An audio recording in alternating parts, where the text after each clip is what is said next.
Well, we are in the third week of Trump-Vance administration, and it's been a blitz. Is it fun to be entrenched right in the middle of everything?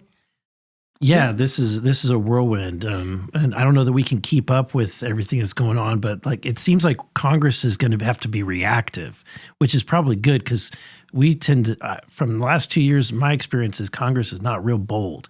So I'm glad to see Trump being bold and maybe gives us the courage to come in afterwards and pass the policies. It's the most aggressive Congress, and despite the fact that we're kind of in the backdraft of Trump a little bit here, but it reminds me of when Newt Gingrich became Speaker, the first 100 days of the contract with America, and where we're a little behind on this is that we've never really laid out a real agenda from the congressional side, and I think some of my private conversations during the campaign with the Trump people, with his policy guys, and some that I've had since then,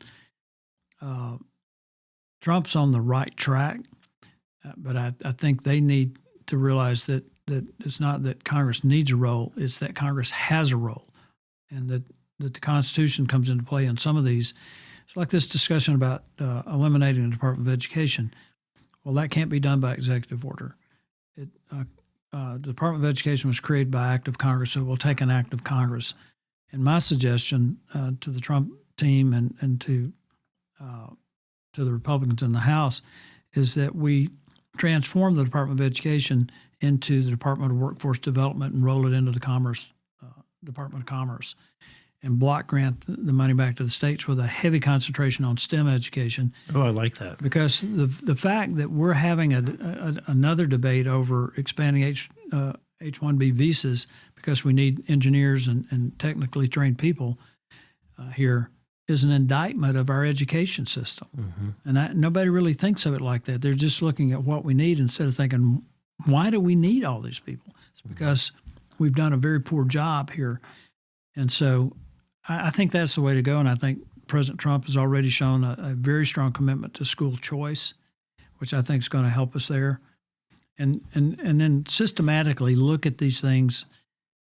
When we had that, I was in a smaller meeting with Musk and Ramaswamy about DOGE, and I pointed out that there's some things that they want to do in terms of rolling back regulations that are going to be subject to the Administrative Procedures Act, which will require public comment. But there's a way to avoid that if you can show the harm that these regulations are causing, and it has a good cause provision that we can utilize. So as fast as the president's going, we need to remind him that not only does he need to work with Congress in some of these, he has to work with Congress.